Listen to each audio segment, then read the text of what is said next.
So yes, as I just mentioned, Biden last week released the American Jobs Plan, $2.3 trillion in infrastructure improvements. This was kind of his biggest, or if not the biggest, one of the biggest campaign promises that he made. So yeah, following through on that. But the American Jobs Plan included really large funding for water infrastructure. So it was $111 billion just for water infrastructure improvements. And this is obviously a pretty broad term. And I think when people hear water infrastructure, they just think about replacing pipes or updating pipes or improvements at the water treatment level. But this funding included lots of other initiatives and lots of other topics that are really crucial to improving water infrastructure holistically. So,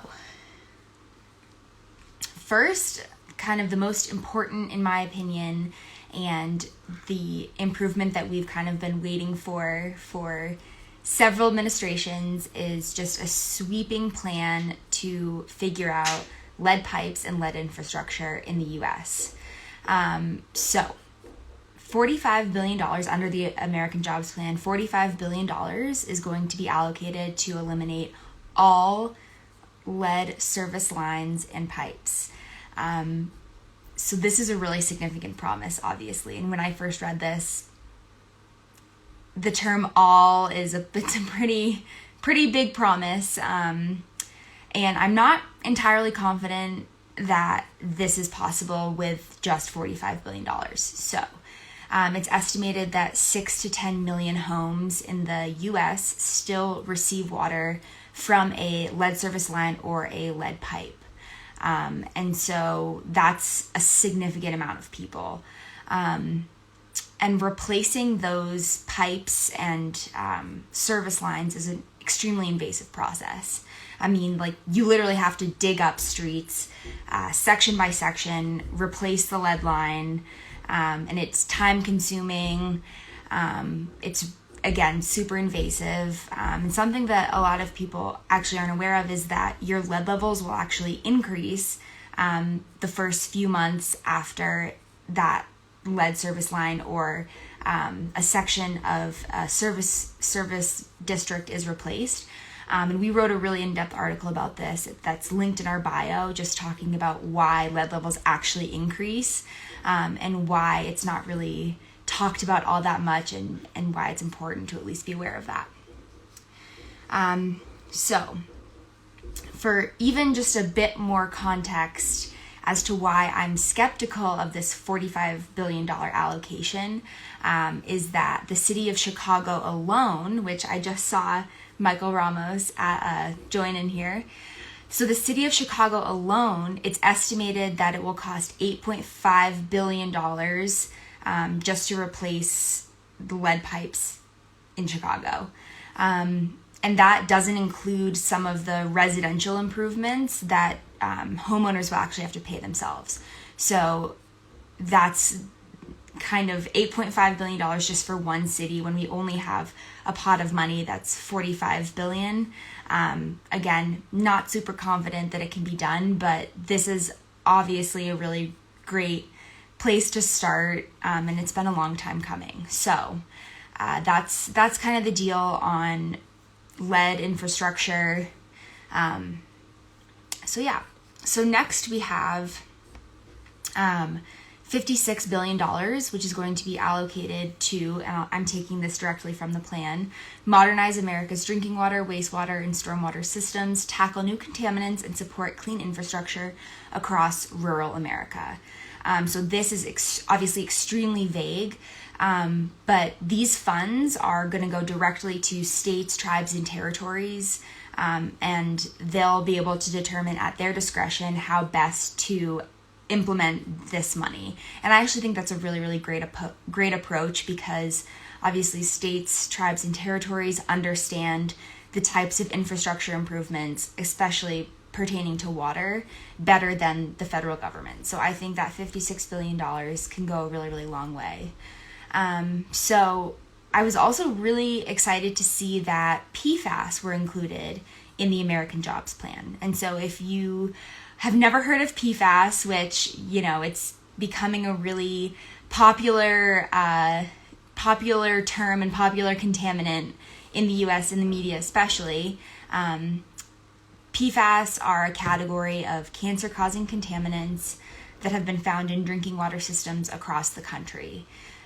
So they are used in the production of non-stick fabrics or surfaces and stain-resistant fabrics and surfaces. It's also a key ingredient in firefighting foam. And so it's not great. We know that it causes cancer. We know that it increases the risk of miscarriage. Other reproductive issues have been associated with exposure to PFAS. So it needs to be addressed, and we've known that it needs to be addressed for some time now. So I was really pleased to see that it was included in the American Jobs Plan.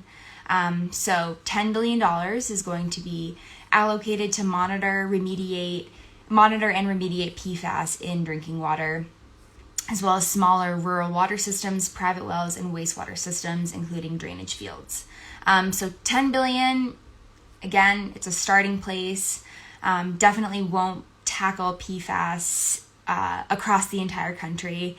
We know that removing PFAS at the municipal level is extremely difficult, extremely expensive. So I think that this $10 billion can kind of go towards the point of pollution. So probably more towards these companies that are actually dumping it into groundwater, surface water. I think that money should and probably will be allocated more towards that and less towards the drinking water side. We'll see. Again, super vague. But yeah, obviously in the next coming weeks, more details of how this money will be allocated will be included.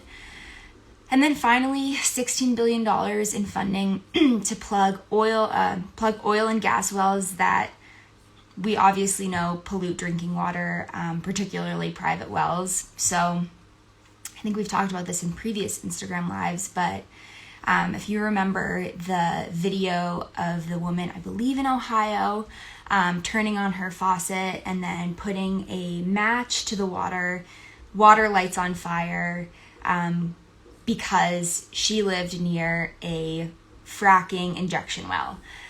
So those types of the fracking industry, and then oil and gas, of course, contribute a lot to groundwater pollution, which we know impacts private wells more so than anyone else.